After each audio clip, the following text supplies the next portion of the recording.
Hi friends, ഞാൻ Mizhi. Welcome to my YouTube channel.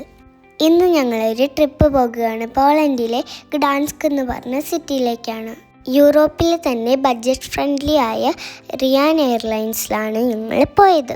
ഗ്ഡാൻസ്കിലെ main tourist place ആണ് മോട്ടിലാവ റിവറിൻ്റെ രണ്ട് സൈഡിലുമായി സ്ഥിതി ചെയ്യുന്ന ഓൾഡ് ടൗൺ.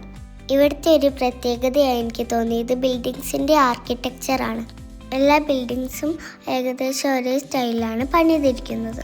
അതുകൂടാതെ അവിടെ വലിയൊരു ജയൻറ്റ് വീലും ഉണ്ടായിരുന്നു. അതിനെ ആംബർ സ്കൈ എന്നാണ് പറയുന്നത്. അത് കണ്ടപ്പോൾ ഞാൻ നേരെ അതിൻ്റെ അടുത്തേക്ക് നടന്നു. പോകുന്ന വഴിക്ക് വേറെയും കുറേ കാഴ്ചകളുണ്ടായിരുന്നു.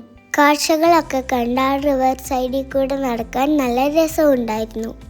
ഇടയ്ക്കിടയ്ക്ക് പലതരത്തിലുള്ള ബോട്ടുകളും ആ റിവറിലൂടെ പോകുന്നുണ്ടായിരുന്നു. ഇത്രയും വലിയൊരു ടൂറിസ്റ്റ് പ്ലേസ് എത്ര നീറ്റ് ആൻഡ് ക്ലീൻ ആയിട്ടാണ് ഇവർ മെയിൻറ്റെയിൻ ചെയ്തിരിക്കുന്നത്. നിങ്ങൾ ആ പാലം കണ്ടോ? ആ പാലത്തിനൊരു പ്രത്യേകതയുണ്ട്. അത് ഞാൻ വഴിയെ കാണിച്ചു തരാം. ബ്രിഡ്ജ് ക്രോസ് ചെയ്തപ്പോൾ അതിലും മനോഹരമായ കാഴ്ചകളായിരുന്നു. ഗ്ഡാൻസ്ക് ഒരു ഹിസ്റ്റോറിക്കൽ പ്ലേസ് ആണ്. സെക്കൻഡ് വേൾഡ് വാർ സ്റ്റാർട്ട് ചെയ്തത് ഗ്ഡാൻസ്കിൻ്റെ അടുത്തുള്ള ഒരു സ്ഥലത്താണ്. ഞാൻ നേരത്തെ നടന്നു വന്ന ബ്രിഡ്ജാണിത്. നിങ്ങളത് പൊന്തുന്നത് ശ്രദ്ധിച്ചോ? വലിയ ബോട്ടുകൾക്കും ഷിപ്പുകൾക്കും പോകാൻ വേണ്ടിയാണ് ആ ബ്രിഡ്ജ് പൊന്തിക്കുന്നത്. അപ്പോഴാണ് പൈററ്റ്സ് ഓഫ് കരീബിയൻ എന്ന സിനിമയിലെ പോലത്തെ ഒരു ഷിപ്പ് പോകുന്നത് കണ്ടത്. അത് കണ്ടപ്പോൾ എനിക്കും അതിൽ കയറാൻ തോന്നി. ആ ഷിപ്പ് തിരിച്ചു വന്നപ്പോൾ ഞങ്ങളും അതിൽ കയറി. ഒരു ടിക്കറ്റ് എടുത്താൽ 90 മിനിറ്റ്സ് നമുക്ക് ആ ഷിപ്പിൽ യാത്ര ചെയ്യാൻ പറ്റും. വളരെ നല്ലൊരു എക്സ്പീരിയൻസ് ആയിരുന്നു എനിക്ക് ആ ഷിപ്പിലൂടെയുള്ള യാത്ര. നല്ല തണുത്ത കാറ്റടിച്ച് വളരെ പീസ്ഫുൾ ആയിട്ടുള്ള യാത്രയായിരുന്നു അത്. യാത്രയ്ക്കിടയിൽ കണ്ട വലിയ വലിയ ഷിപ്പുകളും ബിൽഡിങ്സും ഫാക്ടറീസും എന്നെ ശരിക്കും അത്ഭുതപ്പെടുത്തി. അപ്പോഴാണ് ഞാനൊരു പാട്ട് കേട്ടത്.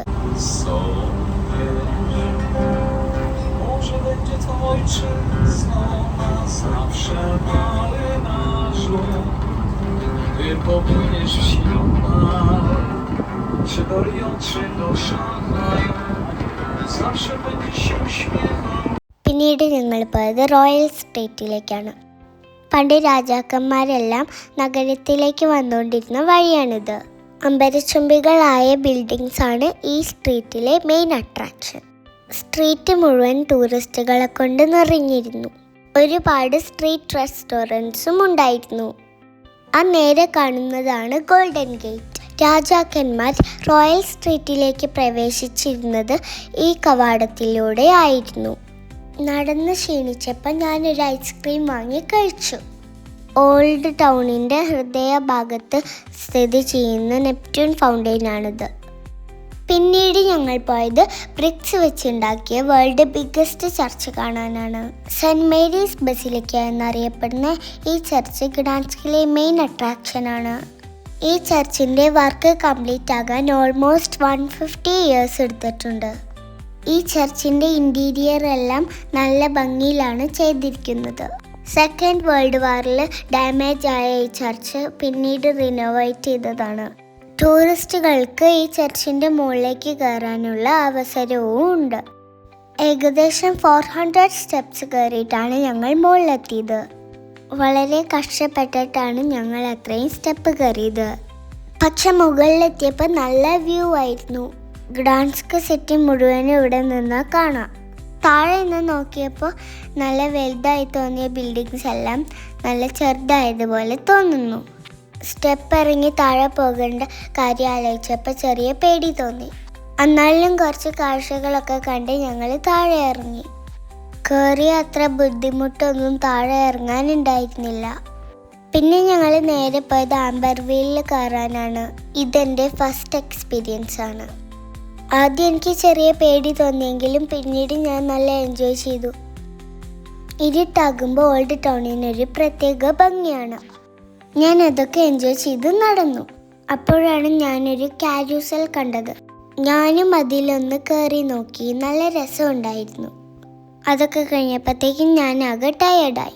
പിന്നെ ഞങ്ങൾ നേരെ പോയി ഇവിടുത്തെ ഫുഡ് ട്രൈ ചെയ്തു. പോളിഷ് ഫുഡ് നല്ല ടേസ്റ്റി ആയിരുന്നു. രാത്രിയിൽ ഓൾഡ് ടൗണിനൊരു പ്രത്യേക ഭംഗിയാണ്. ലൈറ്റുകളാൽ നിറഞ്ഞിരിക്കുന്ന കഫേകളും അതിനെ റിഫ്ലക്റ്റ് ചെയ്യുന്ന റിവറും അതിമനോഹരമായ കാഴ്ചകളായിരുന്നു. സെക്കൻഡ് ഡേ ഞങ്ങൾ ആദ്യം പോയത് വേൾഡ് വാർ മ്യൂസിയത്തിലേക്കായിരുന്നു. ഞങ്ങൾ പോയ ദിവസം ഫ്രീ എൻട്രി ആയിരുന്നു. അതുകൊണ്ട് തന്നെ നല്ല തിരക്കുണ്ടായിരുന്നു. എവ്രി ട്യൂസ്ഡേ ഫ്രീ എൻട്രി ആണെന്നാണ് അറിയാൻ കഴിഞ്ഞത്. ഞാൻ കണ്ടതിൽ വെച്ച് ഏറ്റവും വലിയ മ്യൂസിയം ആയിരുന്നു ഇത്. മ്യൂസിയത്തിലേക്ക് പോകുന്നതിന് മുമ്പ് സെക്കൻഡ് വേൾഡ് വാറിനെ കുറിച്ച് അച്ഛനും അമ്മയും എനിക്ക് പറഞ്ഞു തന്നിട്ടുണ്ടായിരുന്നു. അതുകൂടാതെ അവിടെ നിന്നൊരു ഓഡിയോ ഗൈഡും കൂടെ വാങ്ങിച്ചു. അതുകൊണ്ട് തന്നെ കുറേ കാര്യങ്ങളൊക്കെ എനിക്ക് മനസ്സിലായി. യുദ്ധത്തിന് മുമ്പുള്ള പോളണ്ടും യുദ്ധത്തിൽ അവരനുഭവിച്ച ബുദ്ധിമുട്ടുകളും നമുക്ക് നേരിട്ട് കാണാൻ കഴിയും. സെക്കൻഡ് വേൾഡ് വാറിൻ്റെ ഇമ്പാക്റ്റ് അത്ര വലുതായിരുന്നുവെന്ന് എനിക്കിപ്പം മനസ്സിലായി. ഇതാണ് യുദ്ധത്തിന് ശേഷമുള്ള പോളണ്ടിലെ സ്ട്രീറ്റിലെ ഒരു കാഴ്ച. പിന്നീട് ഞങ്ങൾ പോയത് സോപ്പോട്ട് എന്ന് പറഞ്ഞ ഒരു ബീച്ച് സിറ്റിയിലേക്കാണ്. ഇതാണ് സോപ്പോട്ടിലെ മോൺസിയാക് സ്ട്രീറ്റ്. സ്ട്രീറ്റിലൂടെ നടക്കുമ്പോഴാണ് ഞാൻ നല്ലൊരു മ്യൂസിക് കേട്ടത്.